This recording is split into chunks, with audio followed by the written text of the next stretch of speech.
For more on the Brady suspension, CBS Sports NFL insider Jason La Canfora is on the phone. Jason, what does this decision mean for Roger Goodell and the NFL?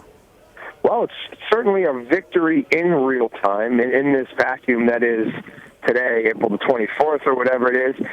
It's a significant victory for the NFL. We'll find out, though, if there's still another overtime to be played, which would be Brady and the National Football League Players Association filing another appeal and basically trying to trump this decision in a different court. It's a difficult threshold to be met, but at this point, as much money, time, energy, assets have been devoted to this cause, I would not be surprised if they did, in fact, try to go that route. If you look at this situation in totality, through two series of court rulings, we're basically split. There's been four different judges who have basically given their viewpoint on this case.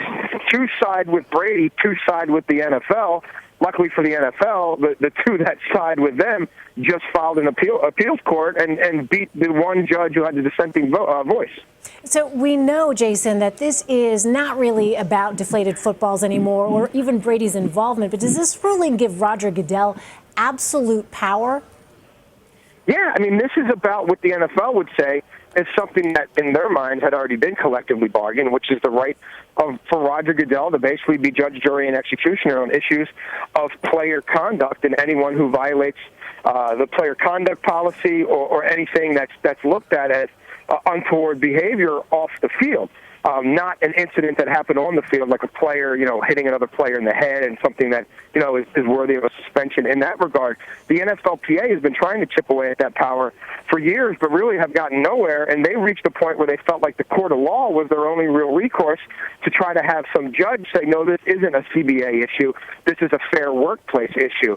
And again, as of right now, the law is siding with the NFL, but there still may be one more court to weigh in. Yeah, so what about that? Okay, you're talking about the court of law. What about the court of public opinion? This might technically be a win for Roger Goodell, but was it worth the public relations fallout? Does anyone really walk away a winner here? Well, from a public relations standpoint, absolutely not. It's a lose-lose, but this isn't a public relations play in the league's estimation. This is a play for their sort of sacred doctrine, which is their work rules with the union. And they believe, as written in the CBA, that Goodell has the authority to do these things. And maybe some in a court of law would say, well, he's overstepped those boundaries. This process isn't fair. These players aren't getting due process. But that's a significant issue. And if the league were to lose that and have to go back to the table and try to figure out a new way to handle these situations with players and discipline, that would be a massive victory for the NFLPA. So this is more about sort of protocol and standards and the league trying to avoid a precedent where it believes players can step outside of their CBA sort of boundaries and go find sanctuary in court. Yeah, the collective bargaining agreement for viewers who might not know. All right, what is next, Jason? What does this mean for Tom Brady's future? Well, it looks like he's not going to be playing the first 4 games of next season as it stands right now. Look, there's people who are going to say that the Patriots are cheaters, and they're going to tie this in with things that they are alleged to have done in the past and say it's part of a larger sort of issue there in New England that taints their Super Bowl victories.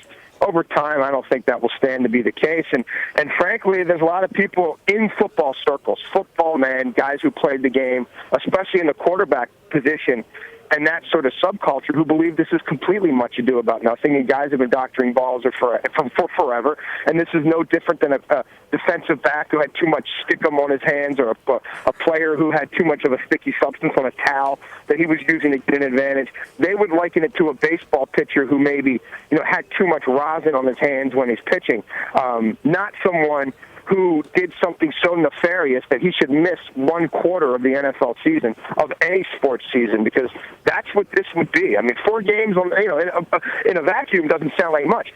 4 games out of a 16-game season where one play can be the difference between playoffs and not making them, that's a massive penalty. Yeah, a lot at stake. All right, Jason La Canfora, thank you so much. My pleasure.